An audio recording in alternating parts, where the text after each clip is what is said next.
In this video, I'm going to share with you everything you need to know about what it means to be a sole proprietor. Stay tuned.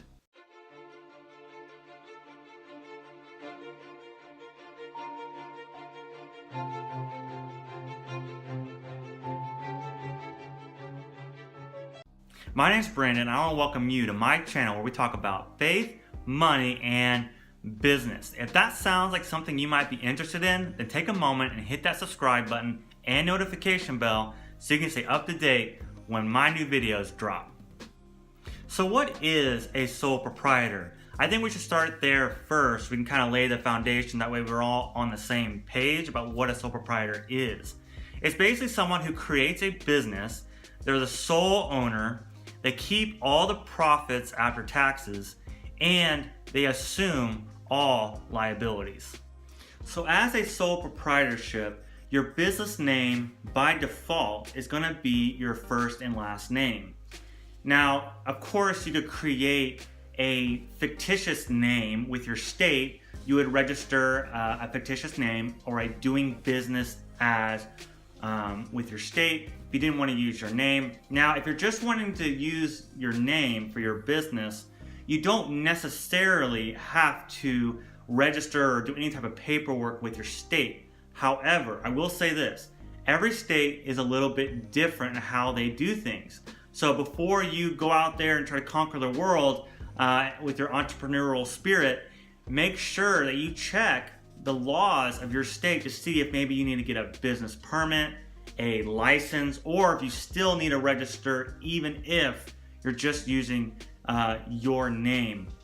So that's something you definitely want to check out before you get started. So what are some of the advantages of becoming a sole proprietor? Well, one advantage is that it's the simplest business entity to create or close. It also has little to no startup cost.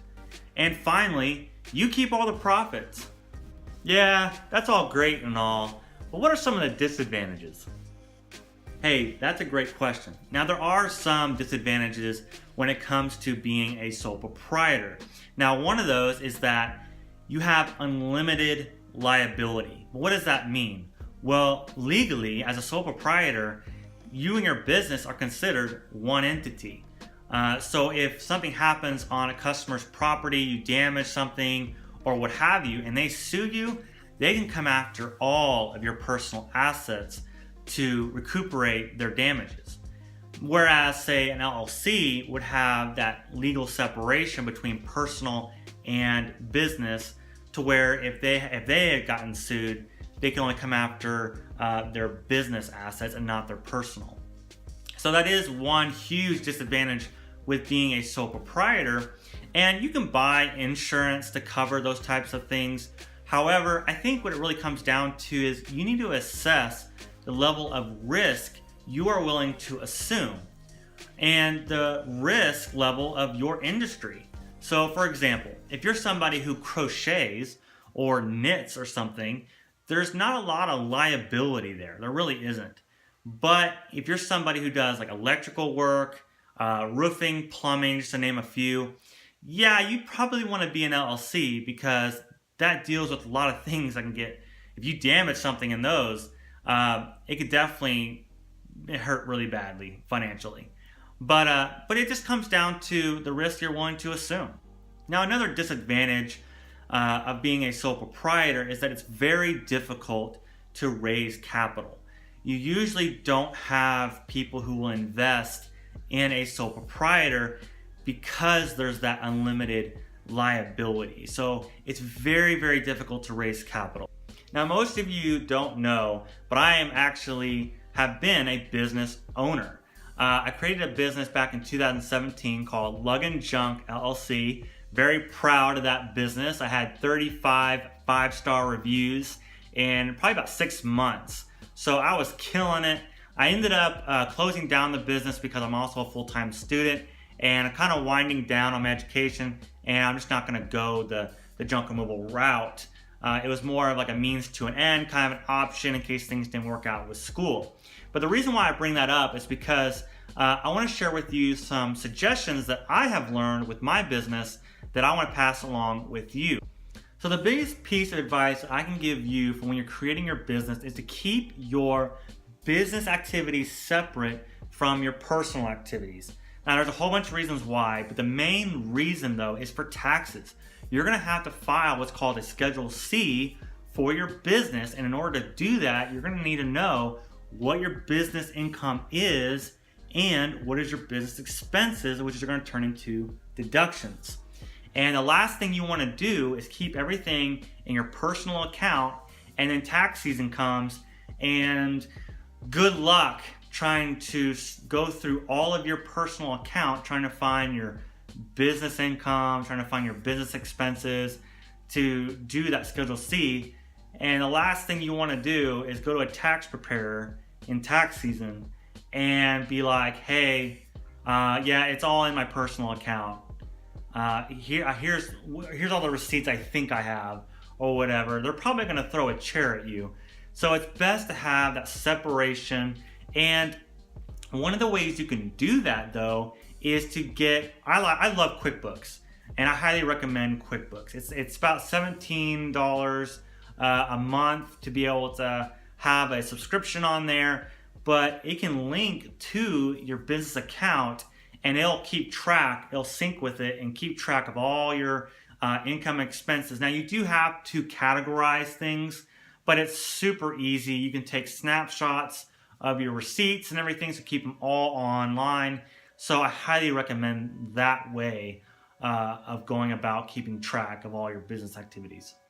Now there's one more thing I want to make sure that I cover with you really, really well and help you to understand.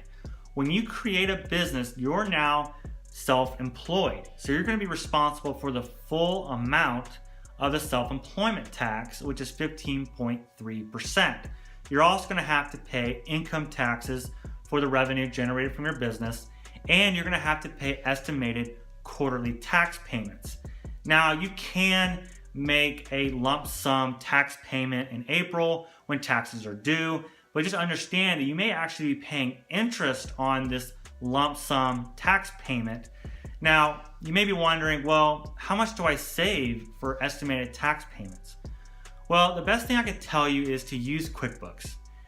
It is recommended that you save 25 to 30% of your gross income for taxes, but what I have found, if you use QuickBooks, QuickBooks will actually estimate your quarterly taxes for you so that you can understand how much you need to pay and save for that estimated tax payment.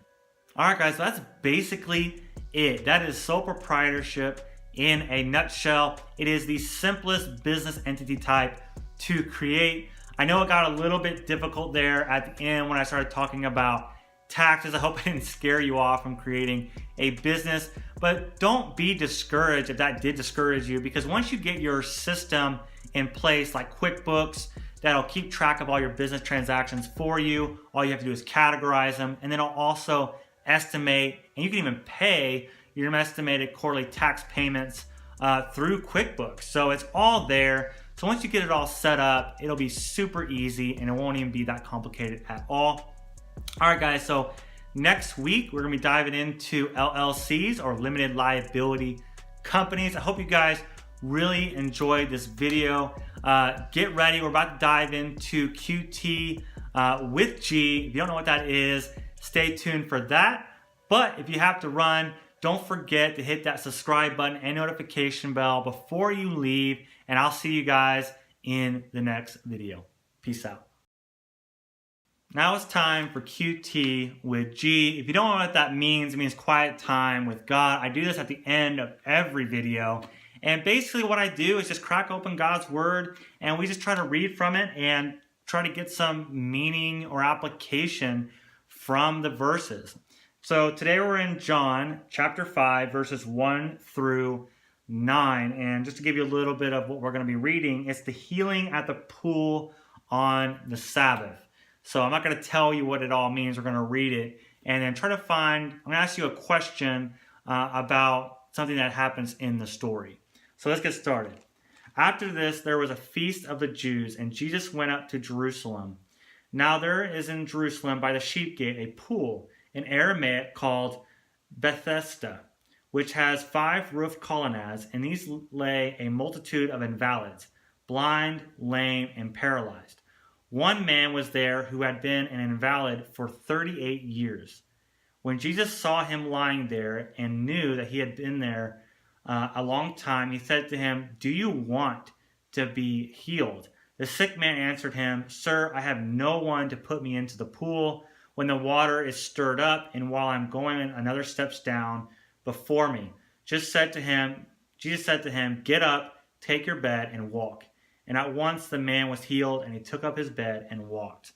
One question I want to just point out, something that struck to me was, did you see how the man answered Jesus? Jesus asked him a very simple and direct question. Do you want to be healed? And instead of the man saying, "Yeah, duh, I've been sitting here for 38 years. Yeah, I'd like to get up and get in that water. I've been staring at it for long enough." Well, the guy gave an excuse. So how can you relate to this passage? What is God asking you that you keep giving a bunch of excuses for? So definitely put your answer down in the comment section below, and let's just talk about it. Create a dialogue, and what is God telling you in this verse? And like I said, I've always said this throughout every single video when I come to this section. Feel free to read the full chapter if you want to know more about this section. It's only 1 through 9. There's a lot to read. So I just pick out verses and try to draw some application and a question out of those that we can ask ourselves. All right, guys, so that's all I got for you guys today. I'll see you guys in the next video. God bless.